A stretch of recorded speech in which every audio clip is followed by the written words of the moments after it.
New Landings Job Chat is brought to you in part by the Prosperity Advisory Group, the next step in your financial future, and by the EBS Group with an unparalleled background in Oracle solutions and services. You speak to your network people, you write to them, you might even text to them.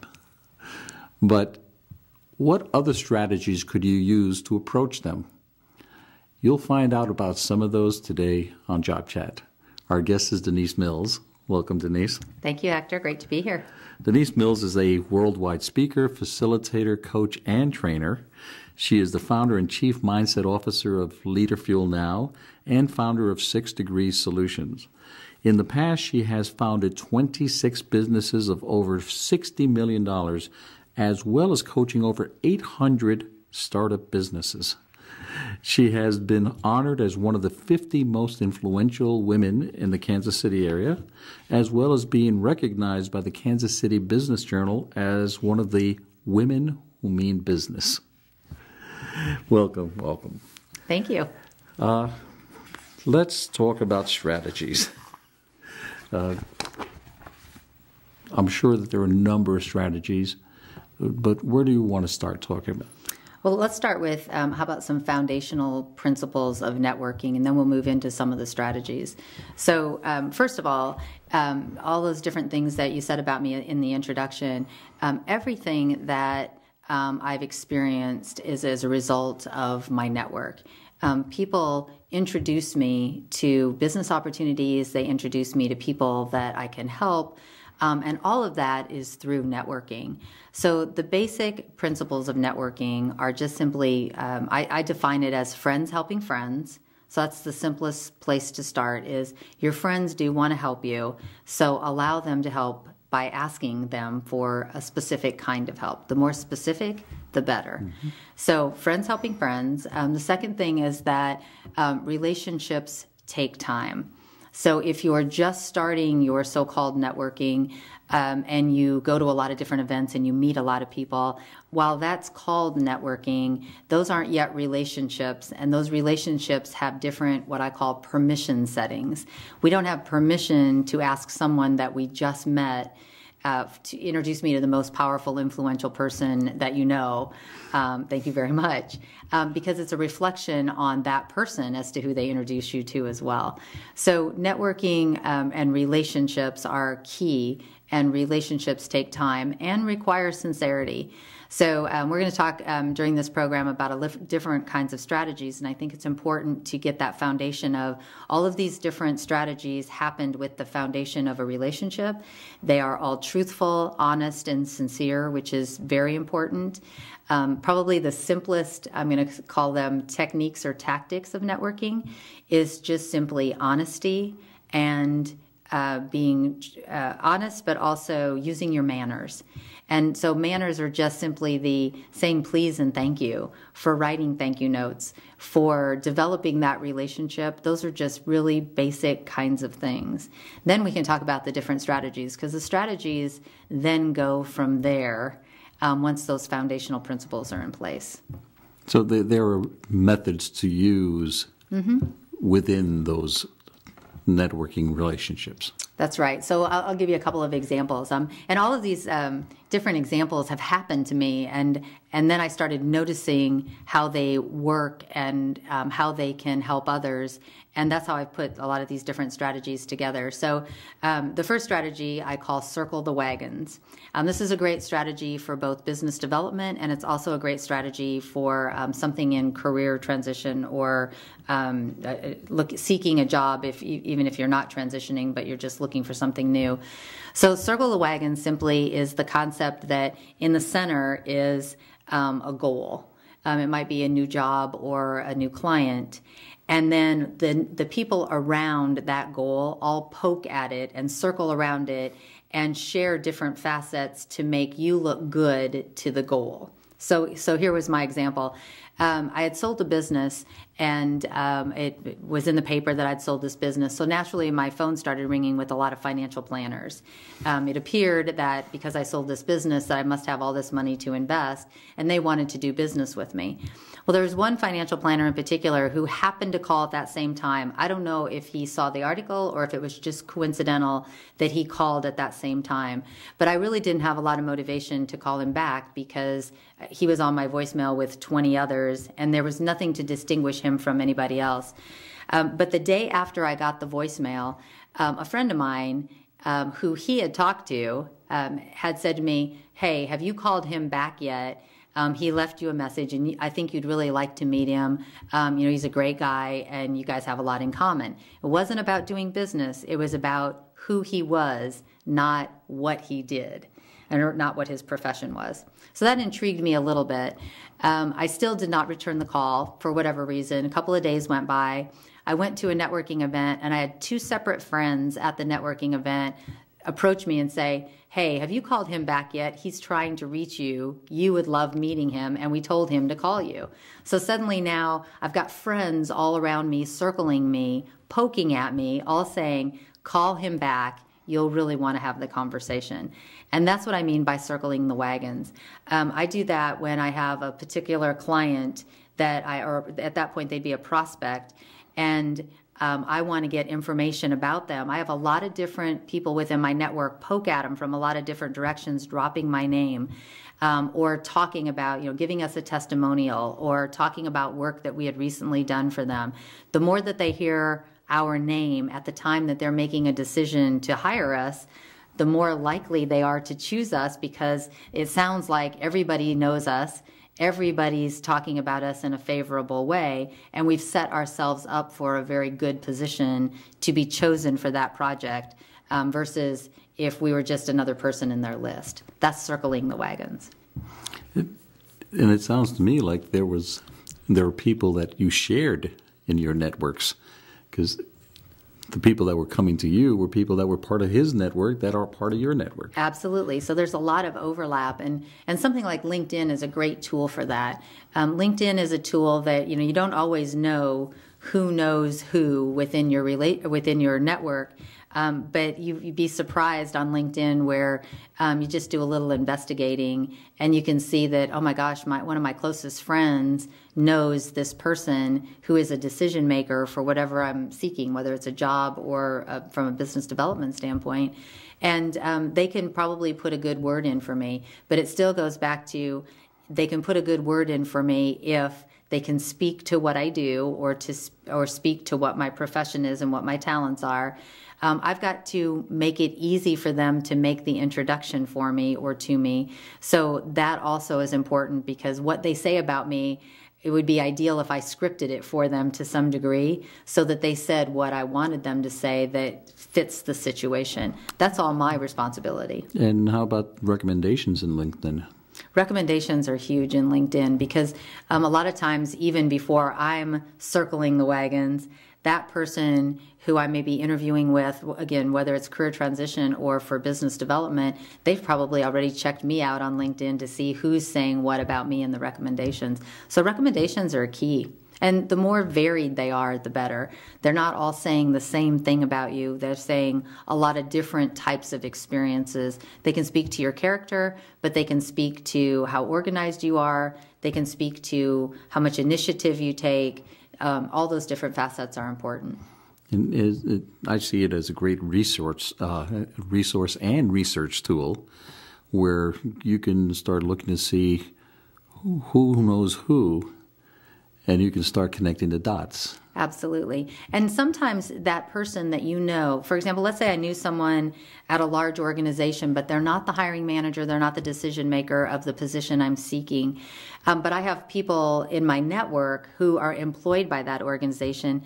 They can still give me some inside information about that person, because I might even see that they're connected to that person through LinkedIn. So there's a lot of different ways that you can use those relationships in a very respectful way, that can help you gain the information and the knowledge that you need to make a good decision, because you might find out after you connect with a lot of those different common shared resources and common shared relationships, that maybe you don't want to work for that person, or maybe that's not the best position for you.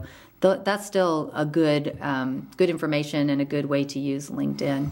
So that's one strategy where you are using it in a positive manner instead of just sending something into that black hole of the internet. Absolutely. Another way that I've used LinkedIn to help my friends who are in a career transition standpoint, I had a friend who called me quite a while back, and I've used it many times since. But what he did is he called me at that desperate time. Unfortunately, he just waited a long time because he didn't want to bother me. And so when he finally called, I was like, so what can I do for you? And he's like, I don't know. But he just really was in this desperate mode. And so when I hung up from him, it just popped into my head that I was going to make something. It was on a Friday afternoon that we talked. By Monday, I was going to have something happen for him. And the fastest and best way that I could think of that popped into my head was to use my LinkedIn to advertise him. So I put a posting on my LinkedIn, and the posting simply said something to the effect of, I have a close friend that I will personally vouch for who's a great salesperson. In this case, he was in sales. He's a great salesperson. He takes initiative. He's the kind of worker that you would want to help build your business. If you're interested in something like this or to want to have a conversation about someone like this, call me. So I kind of wrote up a little ad about him and promoted him truthfully. And within an hour, I got 3 different hits on that from my network saying, oh my gosh, I'll talk to him, or oh my gosh, have him call me on Monday.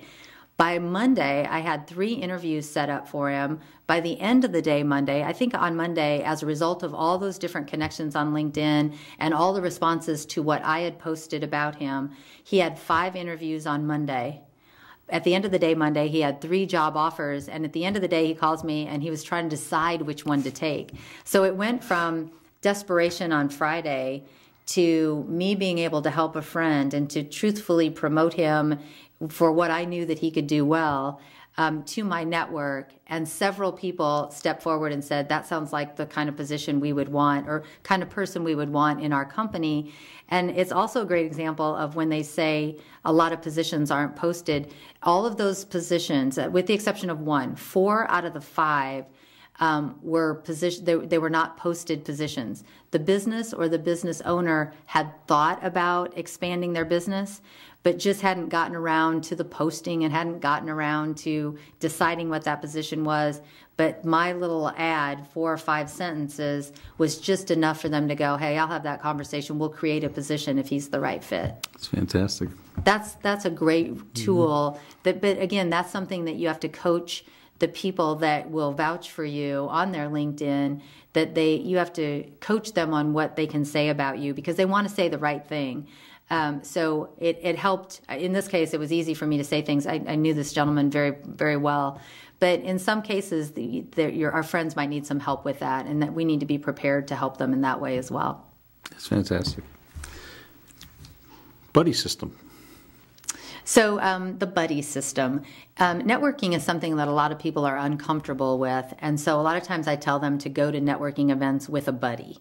But just don't, sometimes the buddy is the safe person to hide with, and you don't have to talk to anybody else in the room. The buddy should be somebody that between the two of you, you kind of tag team and you move around the room together and you tee each other up in front of the person that you're making the introduction to. So for example, I'll step back. I'll give you a real life example. I also call it triangulation. It's when 3 people come together and you're promoting somebody within that triangle. So here's how it first happened to me. My husband had called me and he invited me to go to dinner with his boss. And I said, really, honey, are you sure you want me to go to dinner with your boss? And he's like, oh yeah, you're going to make the conversation go, more smoothly. And it's just going to be a more comfortable, casual kind of conversation. And I said, okay, but if I'm going to do that, I know my role at dinner is to make him look good. That's the buddy system. I'm now his buddy at dinner. And I'm going to make him look good. But by making him look good in front of his boss, I start asking my husband some questions about, so what projects do you want me to bring up that you're working on that he doesn't know about that you want to share with him? What stories do you want me to tee up that, you can't say, let me tell you this great story about me, but I can say it. about you. And once I start the story, you have to finish it. That's triangulation, and that's the buddy system. So when we go, so now I'm prepared. I know what he wants me to say. I've got the right stories to tee up. We go to dinner, and so I turn to the boss and I say, so Steve, has Rick told you the story about, or has Rick told you what he's working on at work in relation to a particular project? And Steve will be like, no, he hasn't mentioned it, because Rick wouldn't have mentioned it. He's a real humble guy. So now Steve turns to Rick and he gets the rest of the story. Now, Rick can't bring that up on his own, but when I bring it up, he has to tell the story. And it is a great story, and it reflects very well on the work that Rick's doing. The same kind of tool can be used in networking. So let's say you and I, Hector, we go to an event together. We share stories with each other. So we go prepared with stories about the other. I see somebody in the room and I'm like, Hector, I'm going to go introduce you to this person. There's somebody I think that you should meet, and because I know them. So we walk over together, I introduce you, we chit-chat a little bit, and then I say, Hector, you've got to tell him or her the story about, and I tee up one of the stories that we've talked about. Now you get to tell a story that reflects very favorably on you, or it's a story that identifies, a skill set that you have, or a competency that you have, or some way that you've helped an organization that was above and beyond the call of duty. Whatever the story is, you get to share it. But it's a short story. We're not there for a 20-minute version of the story. It's about a 10, 20 seconds version of, oh, here's what happened. And then the person gets engaged in the story. They want to hear more. I let them, get a little bit more of the story, and then I detach us from that conversation because I don't want to overwhelm the person that we're talking to. So I would say to them, I know that you're here to network just like we are. Thanks for your time. I'm glad you got to meet Hector. Next time you guys get a chance to see each other, you've got to ask Hector the story about, and then I tee up the next story, but then I remove you from the situation. Now that person is like, oh my gosh, I can't wait to talk to you again, because they want to hear the rest of the story. You get a great opportunity to follow up with them about something more than just you, but about a story that it's not your fault. It got teed up and now you have to tell it. And it's a great way to continue the conversation. It's a great way to have follow-up calls, and it's safe, it's fun, it's interesting, but it's always very respectful and very sincere. So when you go with your buddy to this networking event, and you both do something that is different, different industries or different, one's finance, the other is marketing, you're going around and speaking to people, and now you have two things in mind. Not just yourself, but this might be somebody that might be good for somebody, for the buddy that you brought with you. Absolutely. It takes all the pressure off of you, because you're introducing your friend. And then kind of after you've made that introduction for your friend, then it's their turn to make one for you, and they can kind of relax a little bit. You can even kind of step off to the side and coach each other on, Hector, that story was a little too long, so shorten it next time. Or you told the story in this way and it came across in this way, not necessarily the best reflection of the story. So you coach each other a little bit. That's what friends do for each other. And then you work your way around the room and continue to tell stories, continue to be very respectful about making those introductions. And at the end of the night, you'll have some great stories. You'll have new stories to share. You can kind of compare notes about some of the best introductions, but it's just a lot more fun, not only for you and your friend, but it's also a lot more interesting and valuable for the person that you're making the introductions to. So these different strategies that you're talking about, they're not mutually exclusive. No. You're going to use all of them. Mm-hmm. So does it behoove you to sit down and kind of put a plan of strategies together? Yeah, I think that's the one thing about networking. People, I think networking is random. Networking is very strategic, and if you can put a plan together, even a simple plan of, here are the 10 companies I'd like to work for, and so by writing them down and making a list of who you'd like to work for, you're more likely to recognize when you cross paths with someone who currently works for one of those companies. If you just show up, you might be surprised to find out that there's a hiring manager right there in the room that your resume is sitting in front of right now, but you weren't prepared because you didn't have your plan. You should do your research before you go to networking events. Know who's going to be in the room. Know who might be there that are particularly of interest to you. I often use the people at the entryway, like the people who are signing you in or who are either part of the membership or the welcoming committee or whomever. They seem to know who's in the room. So I'll ask them, I'm here to meet someone from XYZ company. Has anybody arrived from that company, or is there anybody here yet? And they'll know. They'll point them out in the room and they'll go, oh, that person's here, that person's here. And suddenly I kind of keep my eye on them. I kind of watch for if one of my friends engages in a conversation and it's an open conversation where I can comfortably step into the conversation, then I step into it and hope to get an introduction because my friend's talking to the very person that I wanted to meet. Maybe they just met him too, I don't know.